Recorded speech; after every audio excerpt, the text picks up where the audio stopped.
Well, it's been a busy day politically. The South Gauteng High Court has dismissed an urgent application by former ANC North West Chairperson Supra Mahumapelo and four others. They want to contest the dissolution of the party's Provincial Executive Committee.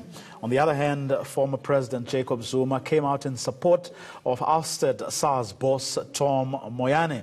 And as you heard in the interview we did a little earlier, the EFF Commander-in-Chief accusing the media of bias. Well, to help us unpack this, Professor Ivor Sarakinsky from the Wits School of Governance joins us. Lots to talk about, Prof. I don't know if in the few minutes we have we'll be able to go through all of it, but I just want to park the EFF stuff for a second and start exactly with the Supra Mahumapelo thing.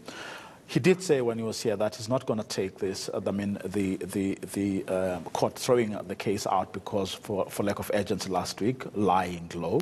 And indeed, he's gone back to court, but he's been kicked out again. But he's not going to he's not going to give up, isn't he? Because this is about his life and his future, isn't it, and of his faction. Yes. He's going to fight it in every way he can. And to say that it's not urgent doesn't mean that they have made a decision on the facts of the matter. It's just saying, get onto the normal roll and we'll hear this at a much later point in time. So at some point the case will be heard and then the merits will come into play. What this tells us is that there is a determined attempt to claw back some of the losses in Northwest that faction suffered earlier this year, with him being moved out of the Premier's office, being replaced by Job Mohoro, and restructuring the political committee of the ANC in Northwest.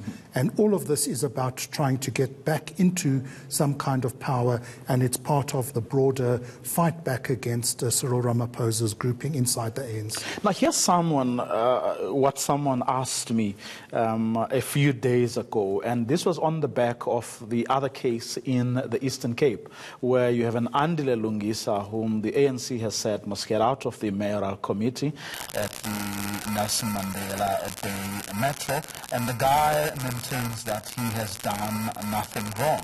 And what this person was saying to me that, are they, by they I mean the people who are on this fight back campaign, are they supposed to keep quiet when obvious wrongs are being committed against them and there is this purge? Well, it has to be established whether there are obvious wrongs committed against them. And what I think we have here is a claim that injustice has been perpetrated, that we the working wounded, and the ANC owes us another hearing because we've been treated unfairly. And we've heard this story before in the past. The facts of the matter might be different, but it's all part of positioning in terms of trying to get some kind of moral high ground in terms of the factional battles. So to claim you're a victim, to play the victim, is always a very powerful position to be in. And we have to wait to see whether they succeed in positioning themselves as victims in this power struggle. But how much of a distraction is this going to be to their campaign? I mean, we have an election in, 5 months' time? So I think what will happen is that a lot of this turbulence will be kept within ANC structures at national, provincial or local level. After the election, when the votes are in, and if the ANC wins comfortably or if they get a majority, then I think these factional battles will come out much more in the open than they are now, because the risk of losing the election is no longer there. And then I think the factions will be much bolder in stating their case publicly and fighting these battles in the public domain.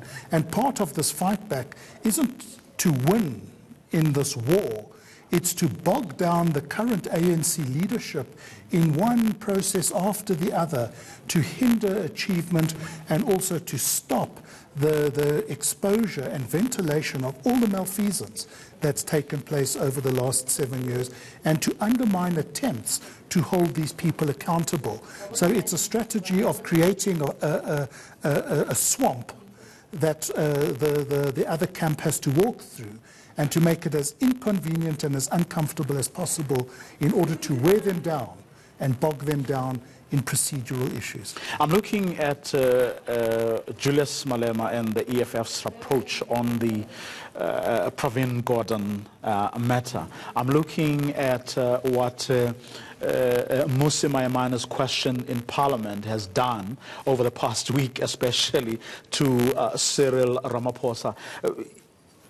Clearly, these opposition parties are not about to make life any easy, even for what may appear to be the dominant faction in the ANC, which looks a lot cleaner than the previous leadership, isn't it?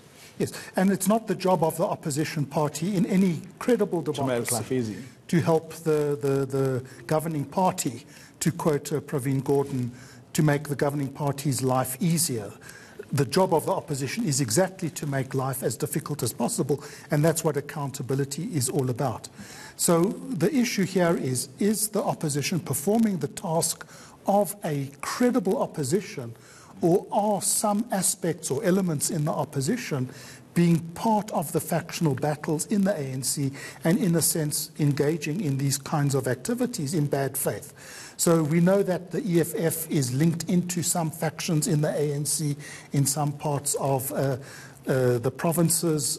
Information is flowing between some ANC structures and the EFF. And it might well be that this is part of the coming together of the EFF and factions in the ANC in terms of a common enemy, which is the grouping that's driving this clean-up. Both of those groupings have a lot to lose in terms of the cleanup and the information that's now becoming. But realistically, though, Prof, can they do what they want to do, which obviously is to destabilize and disorganize the ANC as much as they can? Can they do that successfully without being seen to be sort of, being involved in the factional battles of the ANC? In fact, it's a point that Xolani Dube was making just now, saying that, look, they are being used, but can they really do that without being seen to be doing that? So it's how one does it, and the EFF tactics will be much harder to show that it's a genuine opposition intervention, whereas the DA's intervention in Parliament was quite skillfully done in terms of asking a question, getting an answer, suddenly that answer isn't the right answer, and suddenly the ANC and the President are on the back foot. And then the follow-up questions, all done respectfully, all done procedurally, very good politics in terms of high ground and trying to expose weaknesses in the governing party. So I think that the different elements of the opposition are playing this differently with different degrees of sophistication. But the question is, how did the DA get this information?